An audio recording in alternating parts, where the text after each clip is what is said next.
Thanks so much for introducing us. We're really pleased to be here today. I'm Marsha Basloe, President of Child Care Services Association. And prior to being at CCSA, I worked at ACF, where I worked on early childhood homelessness. So this is a true passion for me, and I'm really pleased to be able to work with others on this. I'm going to introduce the people who are going to be presenting with me today.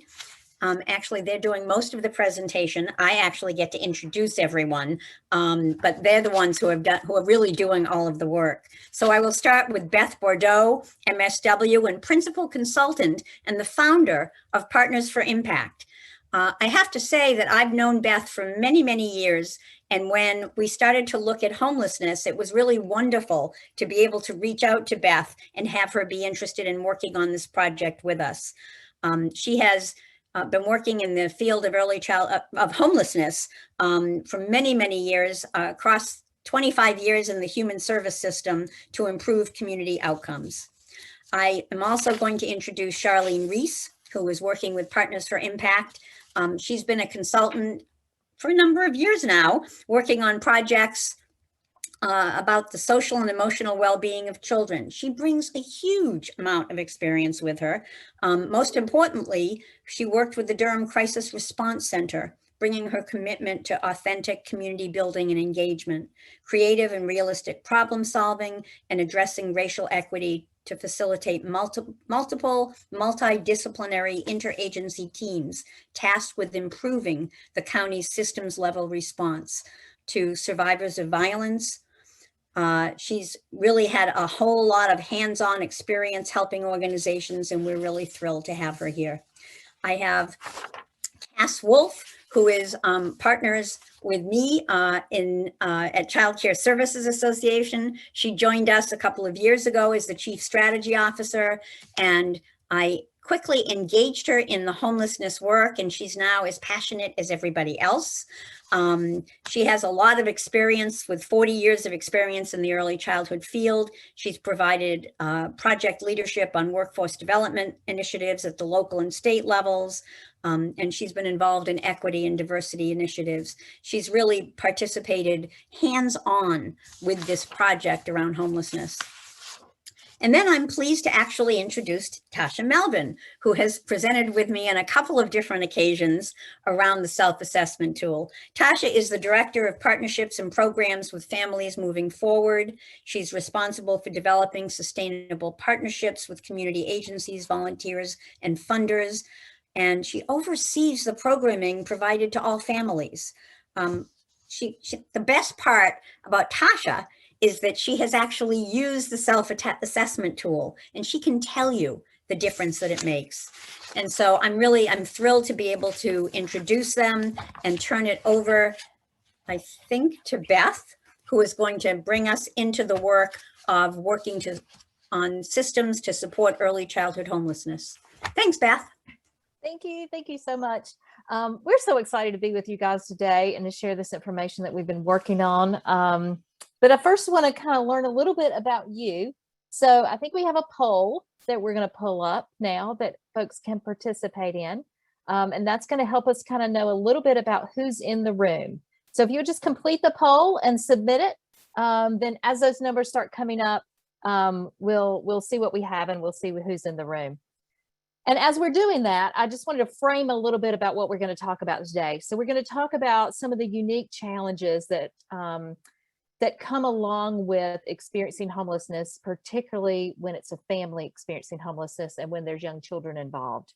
We're going to talk about some of the challenges that both shelters face in trying to help connect young children to the supports that they need, as well as some of the challenges that early childhood community faces as you're trying to work with young children who may be experiencing homelessness and all the other factors that may be going on in their lives. And then we're going to talk a little bit about this assessment tool, what it is, how it came about, and how it can be used directly in someone's environment to help them to, particularly shelter situations, to help them to improve the way in which they're able to directly address both within their environment as well as within their programming, the needs of young children within the shelters.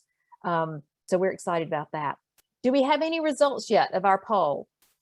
We do. About 65% of the people have voted. Awesome. Well, let's just kind of see what we have. All right. So a lot of folks who are just who are educators and community engagement folks, family engagement, home visitors. So, I mean, I can tell already that you guys are going to have some overlap. And I know this is only a portion of the group that's showing up here today that's given us this, but there's definitely going to be some overlap in the work that we're doing and the work that you're doing. So let's move forward. Let's hop onto our slide deck now and see a little bit about what does homelessness look like. So first, we're going to kind of dive into what does homelessness look like. Now, typically, this gentleman over on my left, I guess it's your left too. This gentleman on the left is what most folks may conjure up in their mind when you immediately, like first thing you think of when you think homelessness. He's a little closer to your picture, probably. Certainly is to me. Not so much this sweet little baby on the right. That's not so much what we think about when we think about homelessness. We don't really think about that mom with 3 kids who's sitting on a park bench or on a bench in front of a shopping center. 3 children under 5, all kind of clustered around her. Maybe she's feeding that youngest one with a bottle that she had to mix that formula in the bathroom at the Target behind her with the tap water, right? No heating it up, just mix it with the tap water, feed it to the baby. While you're waiting for the bus, she's waiting for the bus. She's got a trash bag right beside her, a big black trash bag. That trash bag probably contains everything that her family owns. That's all that she's got. They're going to get on the bus. She's waiting there. They're going to get on the bus and they're going to go downtown and they're going to get off the bus and they're going to walk several blocks and then they're going to wait in line again to see if there's room for them in the shelter. And then what if there's not room? Where do they go? And how can she keep her children safe?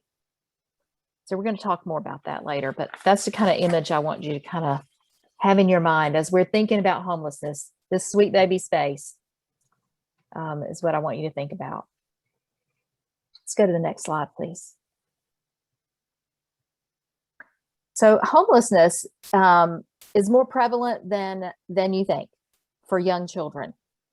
In 2017 and 18, 1 in every 16 children under the age 6 was experiencing homelessness. That's more than 1.4 million children. Go back to that little baby space. That was just one. I just told you about a family with 3 children, 1.4 million. And it's hard for me. I don't know if it's hard for you, but it's hard for me to take those numbers and put them in real life. About a third of all people who were experiencing homelessness were families. Now, the thing I want to say about that is our service system that is designed to address homelessness is predominantly focused on getting people housed as quickly as possible. And that focus came about by addressing the needs of single males, not families. So, the whole idea of the fact that a third of all people that are homeless are families, we need to start addressing this. Also in 2018, over half of these individuals who were in families that were experiencing homelessness were Black. African Americans are 7 times more likely to experience homelessness due to systemic racism. These bias-laden practices and policies that create inequities, barriers in workforce, barriers in healthcare, in education, not to mention the disproportionate number of Black and brown individuals who are involved with foster care and justice systems. It has made also a disproportionate number of individuals of color who are in the homeless service system. Can you pop us to the next slide, please? One more quick number around the number of individuals that are experiencing homelessness. 4% of those in North Carolina during that same time frame in 2018, a little over 27,000 were children experiencing, 27,000 children in North Carolina experiencing homelessness. This graph right here, we love this. We don't have it for 2017 and 18, but we just wanted to show it to you because it shows you that distinction by age group and how that largest age group really is in that younger range when you cluster that together. Let's pop over to the next slide, please. How does homelessness affect young children? What's the impact? So these are just some core things that we found through various different research studies, that children who are born in homelessness have lower birth rates. They're more likely to have moderate to severe acute or chronic health problems. They're 3 times the rate of having emotional or behavioral problems and 4 times the rate of having a developmental delay. They're twice as likely to go hungry. They're twice as likely to repeat a grade, be expelled, suspended, or drop out of school. They're just more likely to experience the traumatic events that come along with experiencing homelessness. Women are like in the 90th percentile more likely to experience domestic violence, so their children are going to have seen that. I mean, there's just so many different. It just goes on and on. And it can create that trauma effect, creates a compromised brain development. Next slide, please. So you guys know this, right? You know, if these things are happening, you know what the impact of trauma is. Like, I'm not talking to people who don't know this. You guys have been down this road. This is the work that you do. You know the impact when trauma, impacts young children. It can damage their brains physically. It can trigger that toxic stress.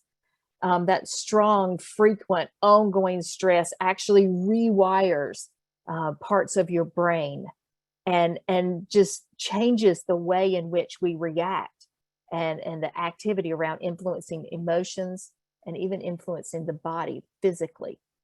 Trauma can disrupt attachment.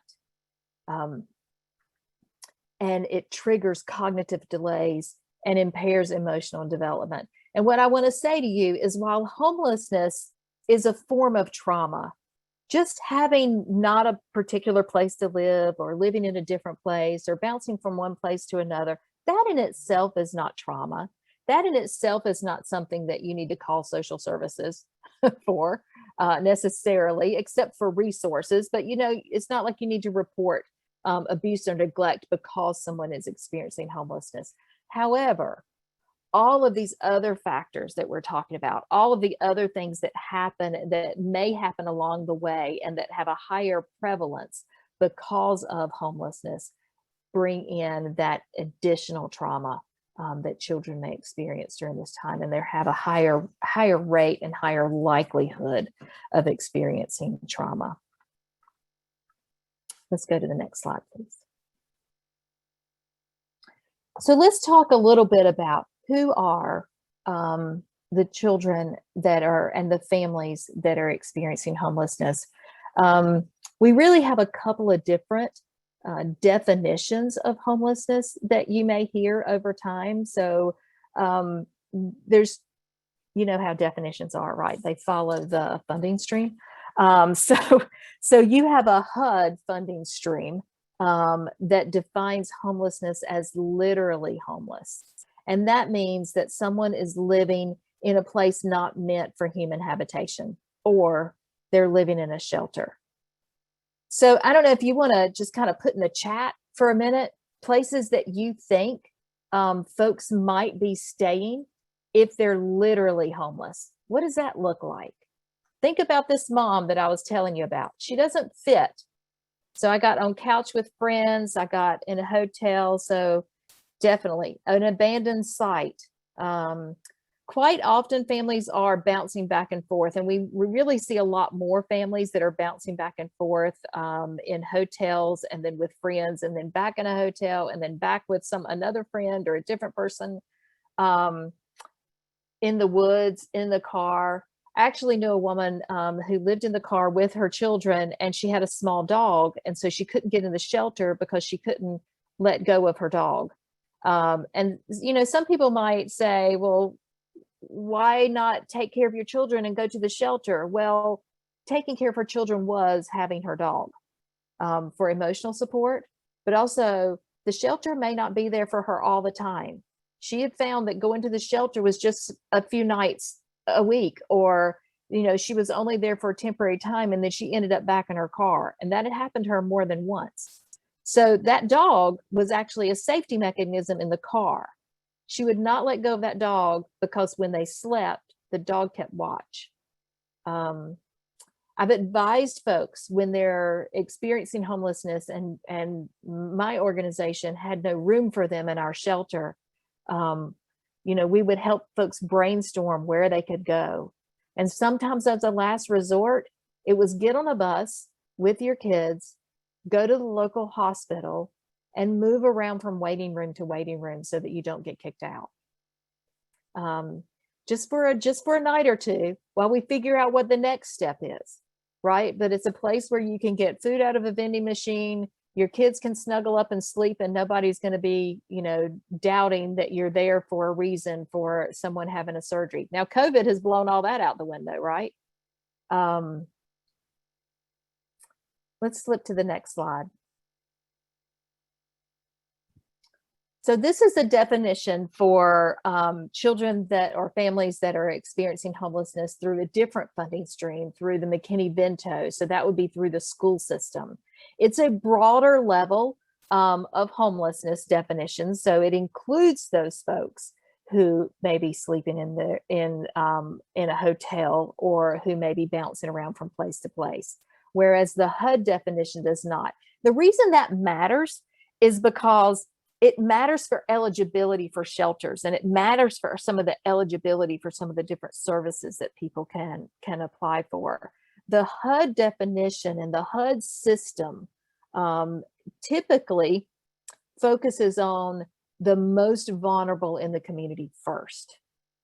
That's how the system is designed. It's another reason why children sometimes get left out, because the way they define most vulnerable is often who's going to die on the street tonight. It's not who's going to have a long-term impact from this experience. So really thinking about the children is something that we needed. That's the reason behind the work that we're doing here, is because we want to try to blend some of what early childhood professionals know so well about the early childhood field, and about child development, and about the impact of this kind of trauma that children may face, and blend that with the experience and the safety opportunities that the homeless service system can offer for families. So I want to tag back now I'm going to tag it back to Marsha, it looks like. No, I was going to ask a question. Ask a question. It's interesting. We've got a lot of comments in the chat box, and one of the ones that keeps coming up is couch surfing. So I want you to, if you could, address the fact, is couch surfing fixed and regular? No. No. Couch surfing absolutely qualifies as homelessness under the McKinney-Vento, right? And so again, that provides lots of different school kinds of services, but doesn't necessarily help folks get into some of the more homeless HUD services. But yeah, it is not, couch surfing is not fixed and regular and adequate. And oftentimes we used to ask, do you have keys to where you can sleep? And that, that helps to define the fixed and regular. So, thanks. Sure.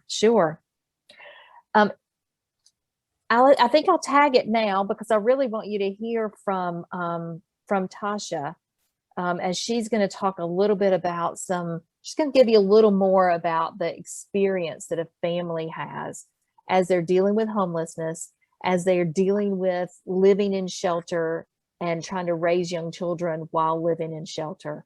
And also, she's going to talk a little bit about how their program was able to implement this tool and some of the things that they learned along the way. Absolutely. Thank you, Beth.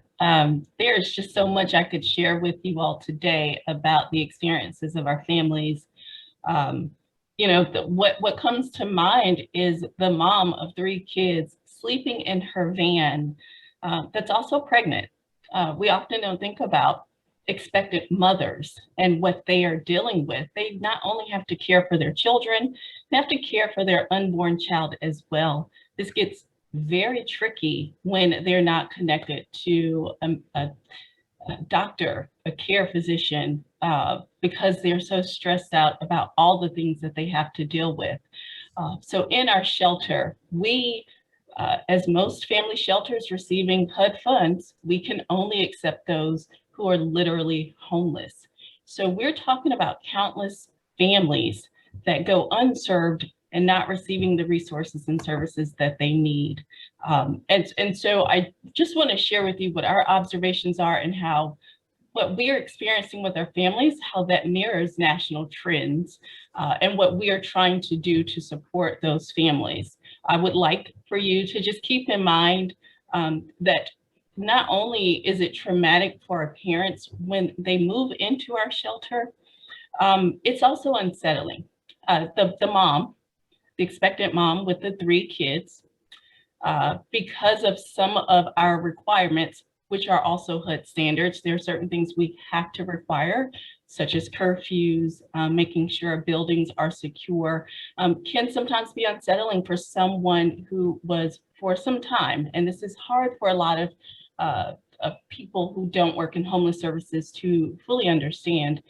It may be hard for them to make that transition for them and their children. And so we have some parents that may consider going back into unstable housing. So this shelter assessment tool, and I can share with you how we've incorporated, has been valuable to address that. It's something we didn't consider before this tool, I can tell you that. But you have already seen the slide with the harm to children experiencing homelessness. These challenges that our families face, they differ family to family, but there are certainly some consistent and concerning themes the majority of our families are facing. Not having the basic necessities is a major barrier that has detrimental effects on these families, and the children and the parents. Lack of safe, stable housing, lack of transportation. That is a huge barrier for many of our families when they don't have transportation. Sometimes that's the cause of their homelessness. Sometimes it's because they're not able to get to and from work. There is a generational pattern for many of our families. As you've heard, most families experiencing homelessness are Black. For our shelter, consistently each year, it's about 98% Black families, single mothers as well. We serve. In our shelter, we serve all types of family units. We don't define family, we allow them to define family. But pretty consistently, there are a lot of issues that have caused their homelessness. And they also have to worry about their children. So unlike the gentleman in the first slide that you saw, these are parents with children who are not only concerned about their well-being, they're concerned about their children's well-being. And so you would think as soon as they enter shelter that things would settle down for them. The reality is now they're in an environment that some of them have never experienced before. And they have to figure out how to navigate that and keep their children safe. Because in their minds and in the minds of so many others, they're thinking about the shelters for the gentlemen. They're not accustomed to a family shelter. In our community, we are the largest homeless service provider for families with children. We have one other shelter that serves about 9 families, and we're able to serve 21. But it's hard to get in if you're not literally homeless. A lot of our kids definitely face a lot of developmental challenges, behavioral, mental health, physical health challenges and problems versus their stably housed peers. This leads to cognitive delays, that we want to address. Lower educational attainment. We have some children who've never entered an early childcare setting before entering our shelter. And so what we see consistently, which you will find in research, is that children who experience homelessness have lower fine motor skill delays and communication and speech delays. Many children, not as many with the fine motor and communication delays, but many children also struggle with socialization skills.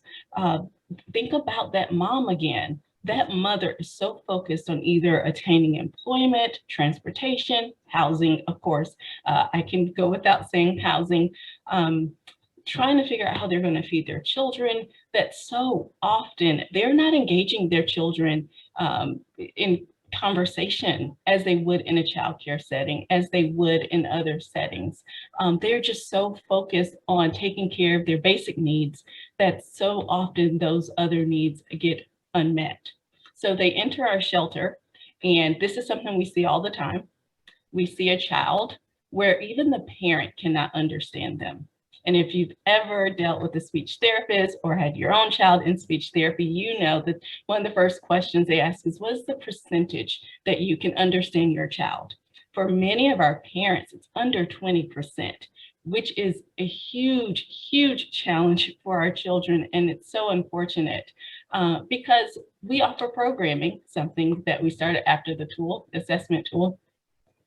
And just imagine this child is trying to convey what they want or what they need to staff and to volunteers, and we are having a hard time understanding them.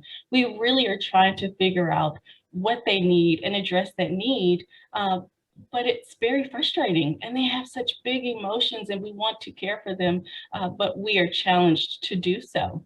And so it's very important to understand that our children need to be prioritized for the simple fact that if we can get them in early childcare settings sooner, we can help our parents address their needs and really start developing the communication and speech skills that they need.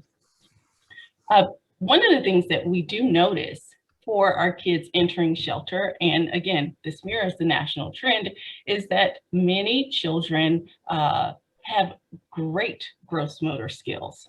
And one reason that they have great gross motor skills is because without transportation, the parents have to walk almost everywhere. Even if they're taking the bus, they have to walk to the bus stop. And so when children are old enough to walk, they walk with their parents. Also, the parents don't have the means to buy play equipment. So very often they'll take them to the local park, and so the kids can play in the park and, get on the monkey bars and the swings and go down the slide. And so they're able to play and get the physical activity that they need. But this is also a red flag for us when they enter our shelter, that they have, they meet the national standard of gross motor. And so if they don't, we are paying very close attention to this, because our concern is that that child may have other delays that have been unaddressed and undiagnosed that really need the attention almost immediately. And so that's something that we pay very close attention to. All staff actually are looking at gross motor skills because it's something, again, a lot of kids are either average or above average with this. As far as socialization, we also take note of this. For our kids, we want to see how they engage with other students. So often before they enter shelter, a lot of parents, again, they're trying to connect with community resources, housing, transportation, employment. So very often they're not engaging their kids. And the kids are often exposed to adults and authority figures, not children their own age, not their own peers. And so a lot of times we see how they interact with other children. They see the toy, they want that toy. And so very often, especially if they have a speech delay, it's really hard for them to communicate in an effective manner to meet their needs. And so we are working with our kids to address that. So one of the things that we did, it was just perfect timing. In 2016, we had a merger, and we wanted to shift our focus from being parent focused and parent centered. We wanted to use a 2-generational approach. We did the research, we knew that it was possible, and perfect timing, the first edition of the shelter assessment tool was sent to us, and we were able to complete it. And we realized after completing the assessment, there were so many areas that we had already accomplished, but there are some glaring areas that we really needed to focus our attention on. And one is what I consider our low-hanging fruit, but also the most important: assessments. We needed those assessments done as quickly as possible for our kids. Families Moving Forward is an emergency shelter. We try to move families into permanent housing within 3 months. So that's a short window that we have to work with our families. We are fortunate to have an aftercare program where we follow families into permanent housing for 18 months. But it's crucial while we have them in the shelter to get as much done as possible. So we set a 2-week timeline that is very strict here to get assessments done. And we partnered with our local health department and their Care Coordination for Children program.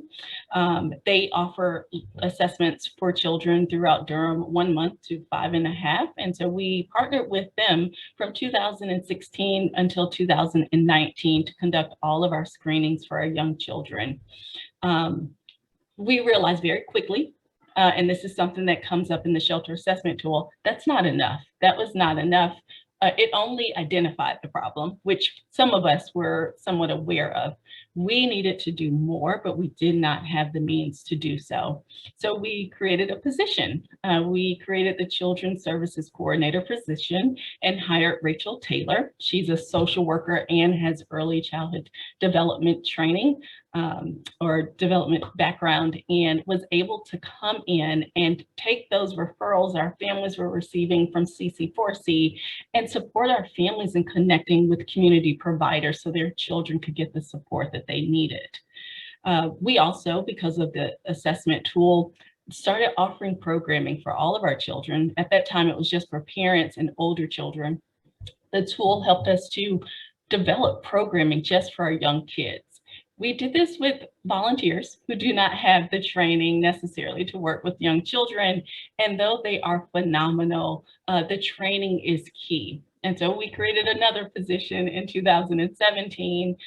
We hired a part-time early childhood specialist, Diana Smith. Again, similar background to Rachel. So she could come in and train volunteers on how to work with our young kiddos, could train our staff to work with our kiddos, as well as develop the curriculum. I've mentioned the assessments. Both Rachel and Diana are trained to offer and complete all of our screenings on site. Rachel actually works with our families to make sure she's following any referrals in the community for the children. She attends IEP meetings. She's able to attend doctor's appointments when necessary or when requested. And she connects with all community providers that's focused on our young children. So EC providers, mental health providers, anyone and everyone, to make sure our children are getting the services that they need to thrive.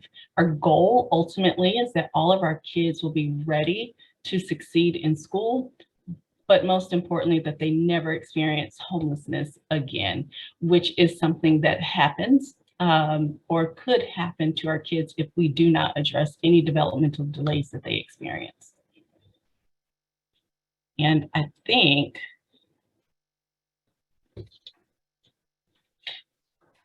it's Cass. Yeah, Charlene, would you put on the slide with the Families Moving Forward space?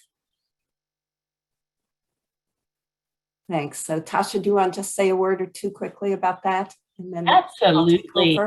Yes. So this is our children's playroom. This is just a part of the playroom on your left. The picture on your right is the infant room, as you see. This was one of the changes that we made. We were able to create children's play space indoors and outdoors that's dedicated to them and their parents. This is where programming takes place. For the infant playroom, what you don't see is that there's actually a two-way mirror.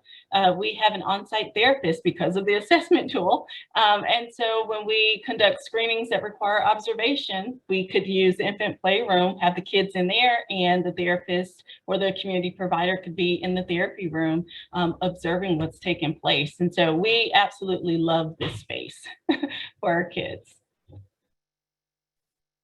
Great, thank you. Next slide, please.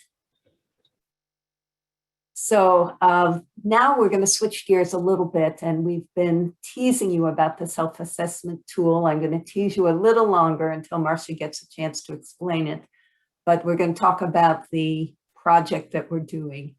And I guess the bridge I want to make here is that a Children's Health Watch has said that there's no safe level of homelessness for children. I just want that to sink in because of everything that we've talked about so far. So this program is designed to try to be part of the interrupters of that process. So Child Care Services Association and Partners for Impact and our newest partner, Families Moving Forward in Durham, are working together to identify a couple of shelters in North Carolina or transitional housing programs and connect them with early childhood and provide supports that we need for young children. The project is funded through the federal preschool development grants funded by the Federal Department of Health and Human Services, which came to North Carolina's Department of Health and Human Services. They contracted with NC State University for a project whose official name is Increasing ECE Access for Families Experiencing Homelessness. And we are one of the two prongs of that project. So I'm just going to talk about our portion of the project. Next slide. And overall, the project's goals, overarching goals, are really to ultimately make this early childhood self-assessment tool accessible to shelters across the state of North Carolina. And because at CCSA, we never think small, we actually want to make it accessible across the United States. The project is going to work to support community building and collaboration, as we talked about, between early childhood and homeless organizations, practitioners, and importantly, work to support and strengthen environments, thinking about child-proofing these systems that are adult-oriented. I think it was mentioned before that sometimes children are an afterthought in a shelter. Shelters aren't generally designed with children as the first premise in mind. So how do we take a space that was built for adults and make it something that can be welcoming, nurturing, supportive, and helpful to young children? And then, of course, the goal is to enroll children in quality early care and education. Next slide. So specifically, what is this project about? This project is about providing training and technical assistance this year to 4 programs, one of which has been identified and is a domestic violence shelter in the western part of the state. And we are working to identify 3 more. We have the leads. We think they're going to work out, but we can't announce any yet. But to work with those 4 shelters through this project. And those shelters, of course, all work with children ages 0 to 5. And we want to support the shelters in creating environments that assist in the whole development of young children. So things like this photograph of children outside actually making and creating and watering the garden, that is huge for a program that is welcoming of young children. And what we will do is that Partners for Impact will lead the project portion that is working with the shelters by providing T&TA around the use of the tool.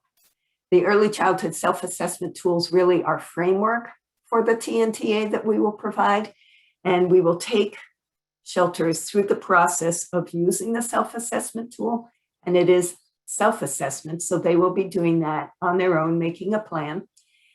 going through it. And after they have done the assessment on their own, they will be working on an action plan. So thinking about what is it that we like about what we've already got vis-a-vis the tool? What is it we might want to improve? What is it we might want to change? Those changes might include different policies or different in physical spaces somehow, and many other things. And Marsha will touch on that again. And the process, we were also going to be calling on families moving forward to, as Tasha mentioned, having used the tool, how great is it that we can use her expertise to come and work with the shelters, talk to them about what they've done, and think about how a shelter might themselves make kinds of changes and adaptations. We're also going to work with them on deepening their relationships in the local early childhood community. And it's, of course, the main focus is to enroll children as whenever possible in early childhood programs, but also to think about sort of the bigger community and collaboration. We all know that families and shelters are in actual communities, towns, cities, neighborhoods, and that when local organizations work together, they weave a fabric, they can weave a fabric of support for families. So our goal is to deepen those relationships, build bridges, encourage the connections that can support children and families in myriad ways in the community. We want to connect the 4 shelters that are working together in some level of community of practice so that they will have the opportunity to talk with each other as they go through this process over the next several months. We probably will be working with them through the end of the year. And so having the opportunity to share as they work through that will be invaluable, we hope, to them. And finally, all of us, CCSA, Partners for Impact, Families Moving Forward, will be really doing a parallel process of understanding what is it about TA and training that supports these shelters, that supports this project. What are we learning about how to support shelters, how to use the tool with shelters, and what is it that we want to reflect on and change in years 2 and 3 as we bring on additional programs to go through the process. That is really that. The next slide will show you the newly revised early childhood self-assessment tool. It's available on the website. I'm going to turn it over to you, Marsha, now to talk about this and tell us all about the tool.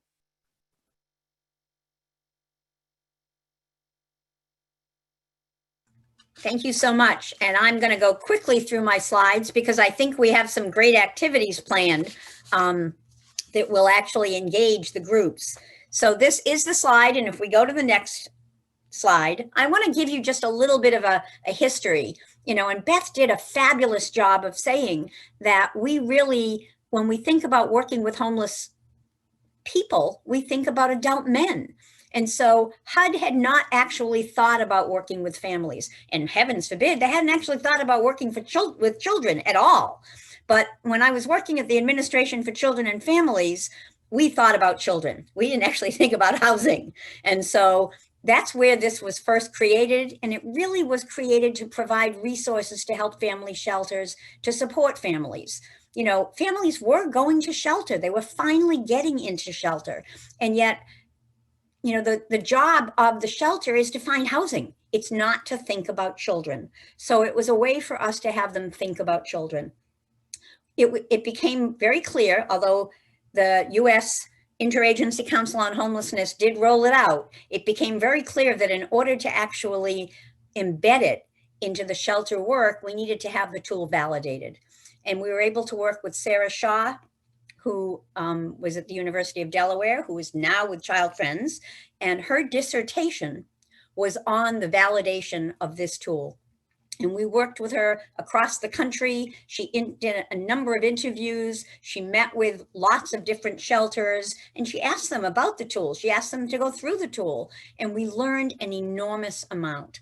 By the time she finished her dissertation, and I looked at all that she learned, I realized there was no way that the tool could actually look like it was going to look, because we had to change it and we had to make it stronger and even better. And so in 2019, I had left the federal government, come to CCSA, wasn't letting go of early childhood homelessness, and brought a focus group together of early childhood experts around the country. And that's when I first started working with Partners for Impact. And we were actually able to review all of Dr. Shaw's findings and recommendations, and we made revisions. And then really, I was very fortunate to be able to continue to work with the Administration for Children and Families on those revisions and work with them to roll out the revised edition. And that's the link. Thanks so much for putting that in the tool. And so we have the link. Next slide. So I'm quickly going to mention that the tool is actually about almost 40 pages long. So it's not like this tiny little tool that you can like just do a quick checklist. It's broken into 5 different areas. And it's so that you really could do it at a staff meeting of a shelter.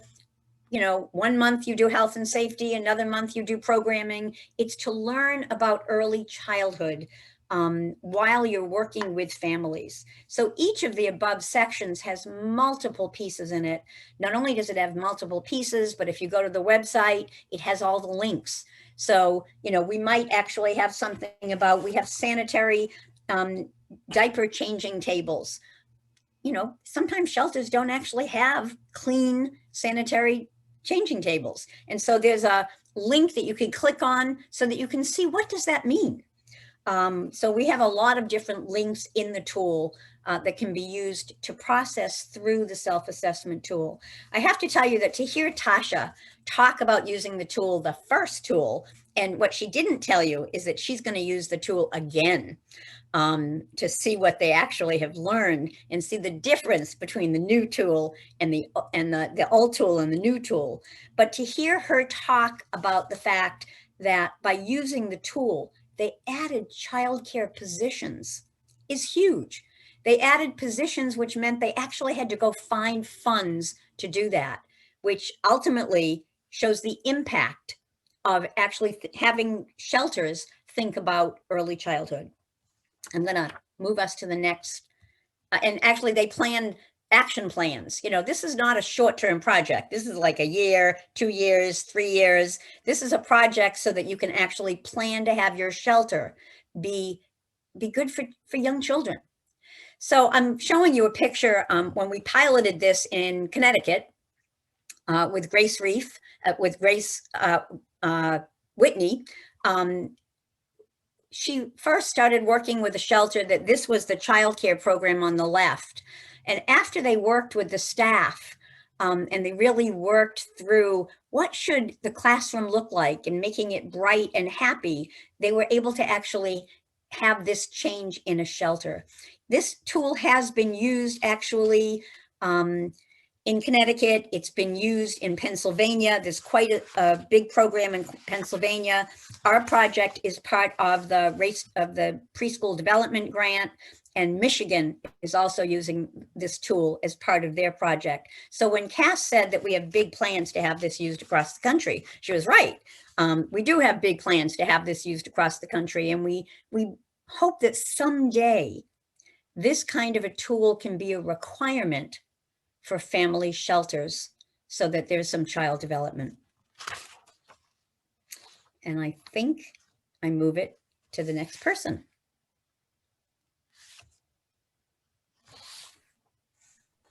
Or is this me? I think you get one more slide, Marsha. One more slide. Oh, good. Okay. So the project aims to connect the shelters and homeless organizations with early childhood programs. You know, the whole point is that homeless organizations are all about finding homes. Early childhood programs are all about young children. And so they have to work together. But it's a wonderful opportunity to actually have shelters learn about early childhood and to have the early childhood world learn about shelters and homelessness. So this project is going to link shelters with early childhood leaders, early childhood programs, find opportunities for both in the community. I know that I once had a shelter say to me, you know, once I went through the the whole shelter plan. And I had started to think about this, and I made a connection with my early Head Start program in my community. Anytime I had a child who came into the shelter, I knew who to pick up the phone and call. And that's what we want. We want to be able to make those connections between homelessness and early childhood, because we know that early childhood has the ability to change and to provide that continuity of care for young children while they're going through experiencing homelessness. So now I will turn it to the next person. Thanks so much.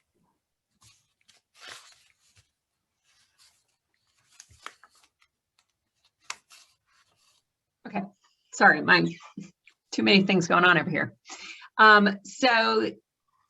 First I want to congratulate all of my co-presenters on staying exactly on time. Very impressive. And so now we get to go to the interactive portion of today's program. And really what we want to do, we really saw this as an opportunity to pick your brains as the people who are in the childcare programs, and you are the early childhood experts. You're here because you know about and want to know more about early childhood programs. And so what we're going to do next is we're going to go to a Jamboard, which if you haven't done this, it's super fun. And it's kind of like if we were in a room together, we would have big sheets of flip chart paper on the walls, and we would give you all sticky notes and pens, and you would put your ideas on the sticky notes and you would stick them on boards. Well, we can't do that. You can do it in your own house if you'd like, but that would be difficult for us to see. So we have what's called a Jamboard. And so in the chat is the link to this Jamboard, which I hope that you all can click on so that all of you can go to it. Hopefully you by now have used this in other presentations this week at the conference. So on the first page of the Jamboard are instructions. If you have not used a Jamboard before, what you need to know is that over here on the left is on the fourth icon down is a sticky note icon. And if you click on that, a sticky note box will pop up in the middle of your screen and you can write your idea. I should go back and start at the beginning. We're going to break you out into breakout rooms. So you'll be in a much, much smaller group, about 12 people to a group. What we would like you to do first is to appoint, or elect or tell two people in your group to be scribes, so that everybody's, so you have to have some conversation, and then two people are writing on the sticky notes and answering the questions that are on each Jamboard. So you can pop on here for a sticky note, then you can move it around. Basically from your group, it's kind of a brainstorming exercise. Up here at the top, you can click there and you can see there's actually 9 pages. And the second page here has all the questions that are on boards 3 to 9. And so what we would like you to do is each group to start, not all groups to start on board 3, but pick what question your group would like to start answering, and put your ideas on sticky notes on those boards. The idea is that you may get to a couple of them. We'll try to give you a good amount of time, but please don't feel obligated to answer all the questions in your group. We'd really rather you stay on 1 or 2, go deep, really think about the questions, give us some, really give us your thoughts, than to try to answer all 7 questions. But we do hope that all of you will, the groups will spread yourselves out over the 7 groups. The 7 Jamboards. Let us know in the chat if you have questions or if you're lost. Let me see. My co-presenters, did I miss anything? Does everybody understand how to use a Jamboard? Okay, so we're going to give you, I think about 15 minutes, 20 minutes. 15, we'll send out a message when we're wrapping up. But we hope this will be a good opportunity for you all to talk about what you have heard and really think about how, from the childhood, early childhood providers perspective, how you can really help us think about how to use this tool in homeless shelters to link to services in early childhood. Okay. So everyone should pull up the link. Yes. If you haven't gone to the link, go now. Charlene, this is Scott. You still want about 10 people per room? Yes, that would be great. That'll give us Yep. about 10 rooms. Okay, that's great. Right. And I'm going to stop my share. And so Scott's going to send you all to your breakout rooms in a few minutes, in a minute or two. And you should, yeah. I'm going to open them right now. Okay.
Scott, are you still assigning people? Because I see a number of people still haven't moved into a breakout room.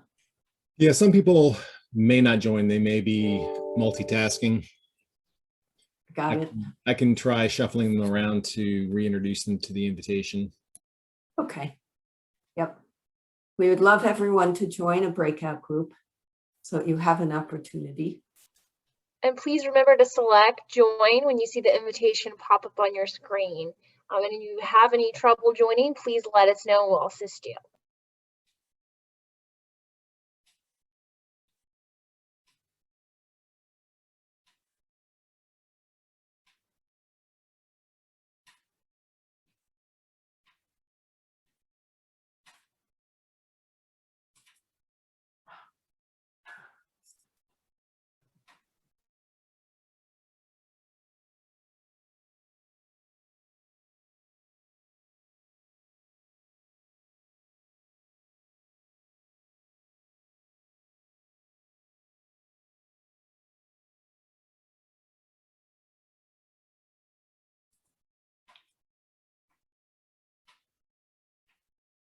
Is there anyone who wants to be in a group who hasn't yet had the opportunity to get put into a breakout group? You can unmute and let us know. Or you can put it in the chat. I'll look at that also. Yep, that works too.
I'm hoping everybody in the breakout rooms can figure out how to get to the different screens. It's looking like they're figuring it out.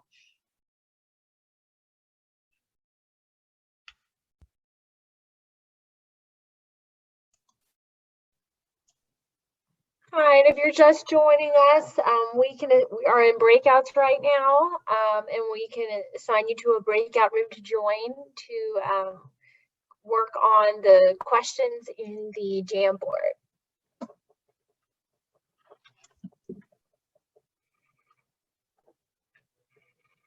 And Scott, can you please broadcast a message to attendees to contact us if they have any questions? Absolutely.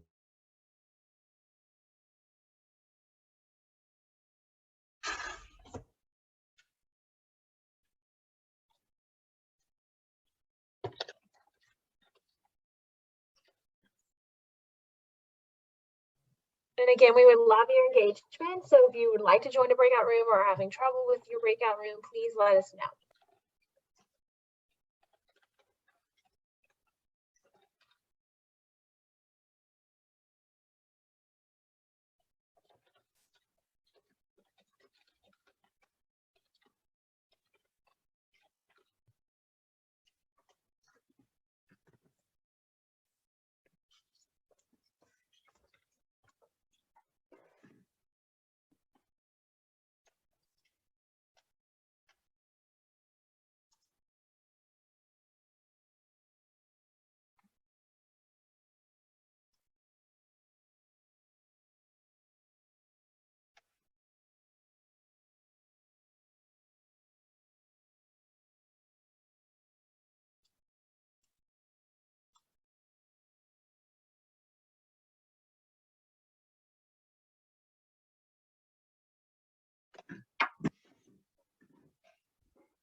Just to let you know, I've got us at right about 8 minutes.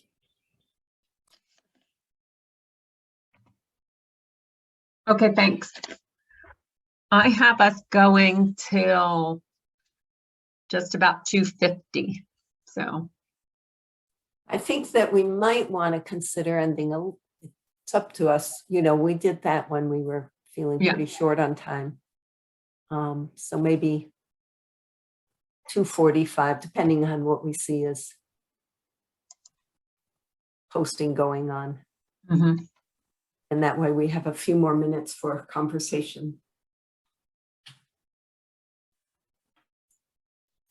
I'll touch base at about 2:45, and if you want to change that, feel free. That's great. Thank you. Thanks.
Scott, Yes.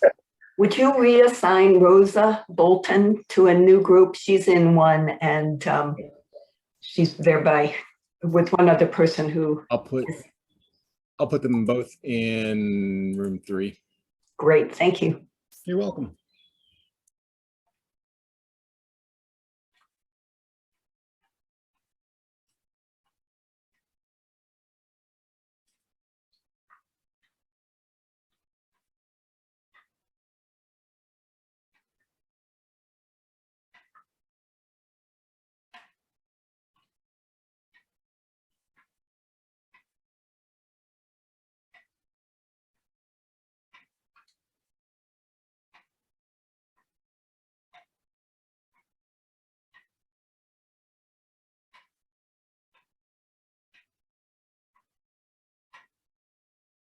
Cassie, am I gonna get a message to go into another room? Yes, you should have, Rosa. We were going to send you to room 3, but I see you haven't joined. No, I haven't gotten anything to tell me to join. All Hi, right. Rosa. Rosa, I'm going to move you to a different room and then turn right around and move you back to room 3. So you should get one message and then followed quickly by a second one after you join room 1. Okay.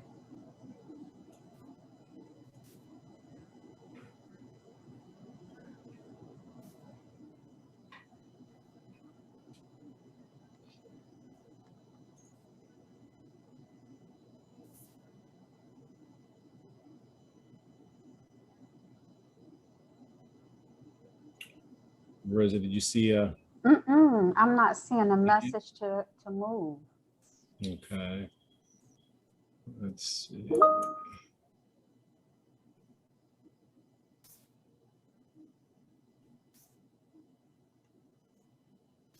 Nothing's popping up on your screen, huh? No. On the bottom of your screen, do you have a toolbar where one of the options is breakout rooms? Yes. Can I you clicked on that. And do you It see the list of join- rooms? It says just join breakout room 1, the same one I was in initially. But I'm gonna try this again. Okay. Is it just move it to 3? Or do you Yes. have a little? Okay. So join that room, right? Yep, that's it. And there you go. Yep, thank you. And then- sure.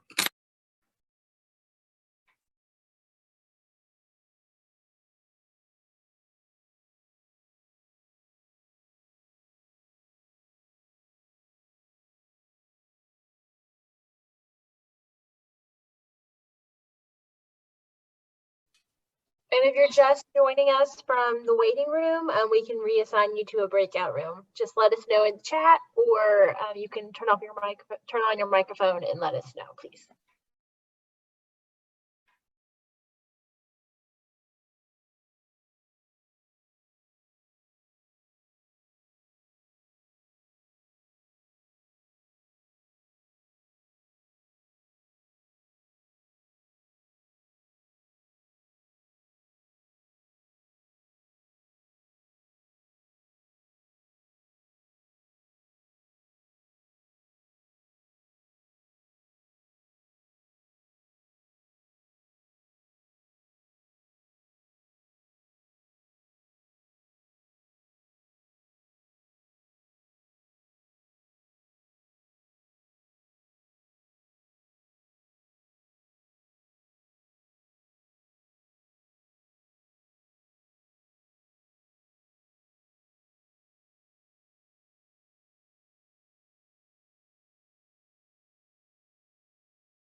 We're at 2:44. Do you want to keep going or do you want to wrap it up? Because it takes a minute to close the rooms.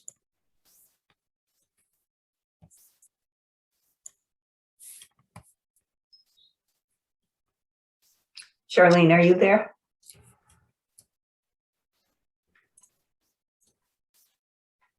Did Charlene get dropped out of some, or maybe she's in a group? You might be in a group. Yeah. So give me another, I'm going to scroll through the boards here and then make that decision again. We're All right. a lot of good work going on.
Charlene, you think we're ready to move back to the big room? 2:46 now. Yeah, I think the conversations were slowing as I was eavesdropping. Okay. So maybe, do you want, yeah, great. Give one more minute. Good. Perfect.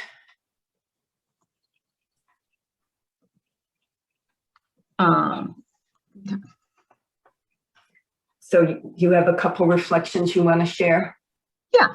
Do you have some you want to share? I'm going to try to find one or two. I saw one earlier I wanted to make sure.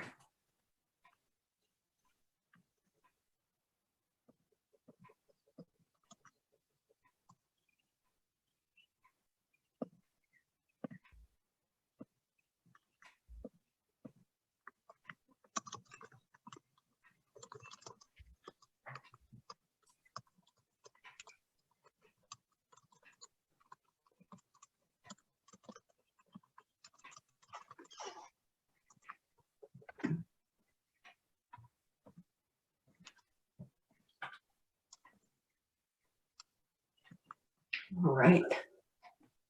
Okay. Oh, if we see faces this time, how nice. Yeah, folks coming back. I should have mentioned that in breakout rooms, it's to suggest you turn your camera on to make conversation a little easier. Sorry. Looks like people figured that out. Yeah. Great. So right. I think we got most of the people back.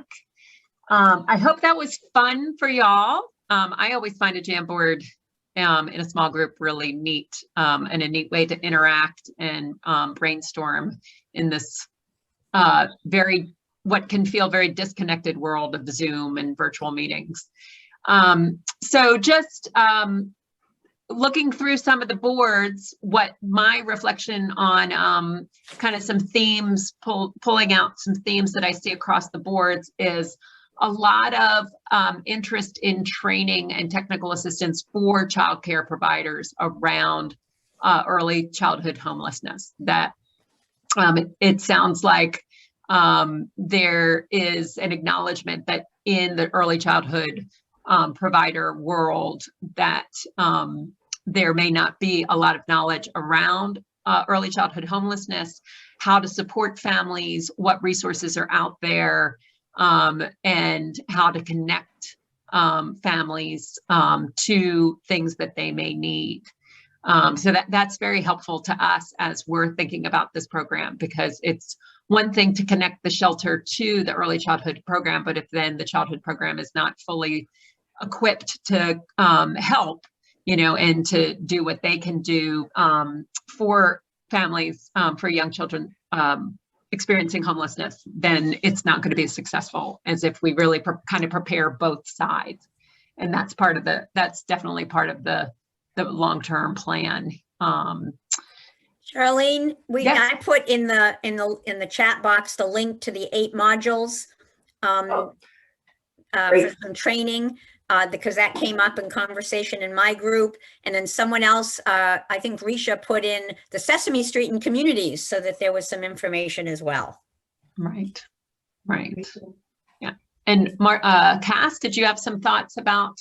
I was just looking at I think one of the last boards about connections, and I love the idea of broadening an LICC to include McKinney Dental person and shelter folks in communities, because that's a great way to make some community connections. And using the infant mental health specialists to be thinking about and using a lens of homelessness. So thank you. We're going to take these and study them and use this in our work. So we appreciate you helping us today. Yeah. Beth, you were in one of the groups. Do you have any thoughts to share from your group? Well, I have someone I'm gonna follow up with. We networking is what I was doing. We had someone in our group that has has some connections in Michigan, where they're doing a statewide training around the experience of homelessness for early childhood professionals. So that was one of the things the folks in our group definitely zeroed in on, this overlap and wanting to figure out how they can bridge that better. And we also had another person in our group who was eager to reach out to her local shelter. She Googled them right while we were online together. And so I wish I had like a little accountability factor. I'd be like, let me know when you did it and how it went. But anyway, it was a really, really great discussion. I think the idea of going deep was important because it really made us think about, you know, and really challenge folks on how they could. They even talked about going in and meeting folks at the local shelter and just saying, how can we help about, like, with as they're trying to figure out their environment, because just the expertise is different, right? People are coming, it's not good or bad. It's just, you're coming from 2 different areas of expertise. So really exciting conversation. Tasha, any thoughts, takeaways from your group? Sure. We love the idea of having a McKinney Dental liaison in the early child care setting. We think that's a phenomenal idea. Everyone in my group, almost everyone, I believe, work in a rural area, work and live in a rural area. And so we were discussing the challenges around supporting families with children experiencing homelessness when their shelters are so far from downtown or the resources, and what can be done to really support them in the child care setting. And there a lot of uncertainty around how those children actually connect to early child care facilities. I believe, I actually wrote it down, someone visited a shelter just last night to drop off supplies. And there are 8 kids, 3 are preschool age, without, you know, the knowledge of if they're connected to an early child care setting. And so there's a lot of work that we can do around, you know, shelters in rural areas and families experiencing homelessness in rural areas. Great discussion. Great, thank you. Okay. Any other thoughts from our presenters? Okay, so I think I'm supposed to remind you to Go ahead and put up the board. Oh, sorry. Okay. I mean the slide, and as you're reminding folks. Okay, hang on a minute. It's not that easy. All right. Not that easy. There we go. Okay, we are reminding you to do the evaluation and so there's some resources here Cass, I'm going to We- throw it back to you. You can. do it. Okay, so, but we'll need you to change your screen because right now we're seeing the Zoom meeting. Oh, come on. Oh, it's all right. So as Marsha, I'll just keep talking and Charlene will find that for us.